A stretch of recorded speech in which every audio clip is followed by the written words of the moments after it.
Mum and Dad had this fantastic Chinese restaurant called The Panda, and I started working on the woks when I was about 13 years old. I can still vividly remember the smell of this fantastic dish. The rich, pungent fragrance that the black beans create when they hit that wok is unmistakable. I learned how to chef at The Panda, and there's a groovy little picture here of me in my comfy little tracksuit with my white hat and apron. So yeah, this is my beef and black bean Cantonese style, because we were a Cantonese restaurant. And the guy that's standing next to me in that picture, his name was Ben, fantastic chef from Hong Kong. And I learned quite a lot from that guy there. I've got some ingredients out already. I do need to grab my chopping board. So what we're gonna do, we're just gonna pop a wet cloth under my board, which should help stop it from moving around too much. Let's grab my chopper. I need my spoon. I need my wok. Now, in a Chinese restaurant, we'd always use a ladle. When you cook at home and you get your nice non-stick wok, you can't use this because it ruins the material. And even though this is like forever, supposed to stay non-stick forever, if you start scraping around with this, it would ruin it. Now the ingredients, we have green peppers, we have some garlic, carrots, onion, and some chilies. This is beef, green pepper, chili, and black bean. Black bean is really unique. And you know what? I've never eaten another cuisine anywhere that has this pungent smell. And it's a really salty, pungent, fermented smell. And it's, like I say, it's just unique, to say the least. I'm gonna use about 2 tablespoons. Now, with the dried black beans, you do need to give them a quick rinse. If you don't, you could be eating your dish and you'll get like a little stone chip or a little bit of grit in there. So I'm just gonna come over here, give them a quick rinse, pop my fingers over the top, and I'm just gonna pour it out, fill it with a little bit of warm water, and I'm just gonna mush the black beans together. This only takes a couple of minutes, but it makes such a difference. And there's my black beans ready. Just rinse my hand off again. We're also gonna need some light soy sauce and dark soy sauce. Now the light soy sauce, which is, there you go, I'll give the bottle a swish. It's light and it's thin, so it moves around. Light soy sauce is for seasoning. So there's my light. The dark soy sauce, if you look, you give it a little swish around, it stays clinging to the bottle because it's a lot thicker, sweeter, a lot more umami in this one as well. So, you can edit out the so. I got told off by the cameraman earlier for saying so too much. Anyways, my pepper. I'm gonna take out my seeds, and I'm literally just pulling the seeds out. I'm gonna chop them into cubes. There's that one done.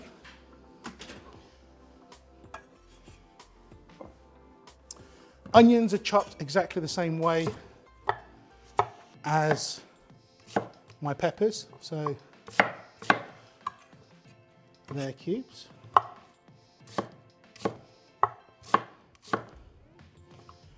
Now for a little bit of colour and sweetness, we're just going to add some carrot slices. Now chilies. You can de-seed these if you want to. I don't think you need to. The heat comes from the vein that runs along the chili, in which I'll show you actually. So if we just chop one of these in half. So I don't know if you can see that vein just there, but that's where the heat is. So the seeds don't actually make a lot of difference to the heat. Now, we always serve this with the seeds, so that's how I'm going to do it. And normally we would have used green bird's eye chilies as well. One thing you need to remember, don't rub your eyes after doing this, because you will be sorry. And for gentlemen, if you go to the bathroom, make sure you wash your hands properly, because you will end up with a sore pee-pee. So garlic, we're gonna just peel, and I've just done that by crushing it a little bit. I give this another bit of a smash, And we'll chop the garlic roughly. I'm ready to start wokking. So, on goes my wok. Beef and black bean. This is a salty dish, so it would go really well with like a honey and lemon chicken or a sweet and sour king prawn. So these dishes are meant to be served in the middle of the table, and we take pieces and we just eat them a bit at a time. Right, my wok is getting hot. Let's grab some oil. I reckon a tablespoon and a bit would be plenty. Let's pop this back over there. Now, before I get my garlic in, I'm just going to pop my onions in. This is just going to help me ensure that I don't burn my garlic. And I'll pop my garlic in with the onion, and I'm going to give this a really quick mix. And straight away we're getting that caramelization because the wok is hot, and that pungent smell along with the pepper. I don't like my beef cooked too well, so I'm not going to add it in just yet. I'm going to add in my carrot.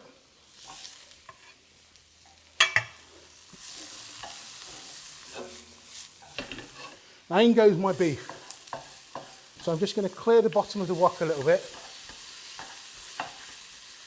And I'm just going to sear off that beef on the bottom.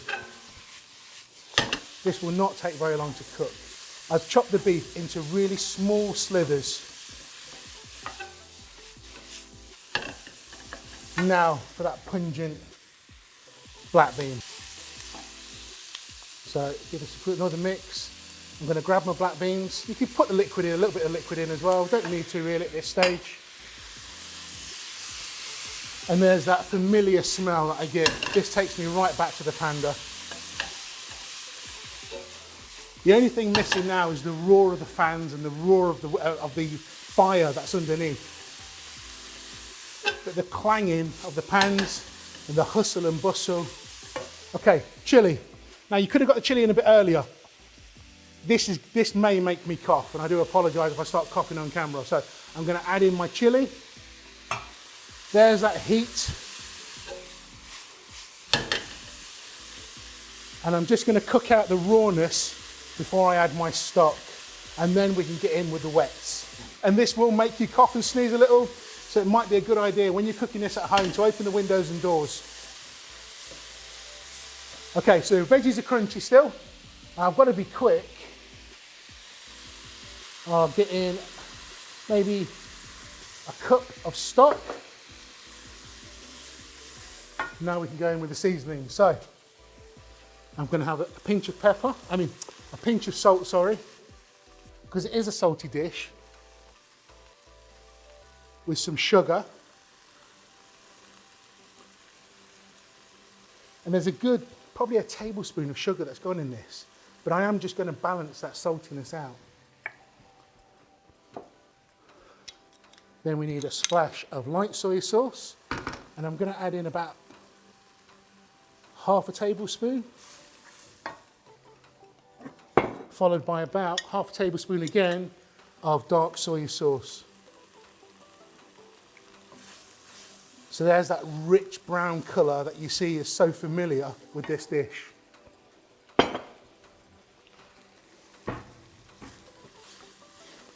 I'm just going to give it a quick taste. See, I think that's about right. So my corn flour water. So we had a massive bowl of this next to the cooker. In fact, all the ingredients used to be served, well, they were all in like big bowls along the back of the range.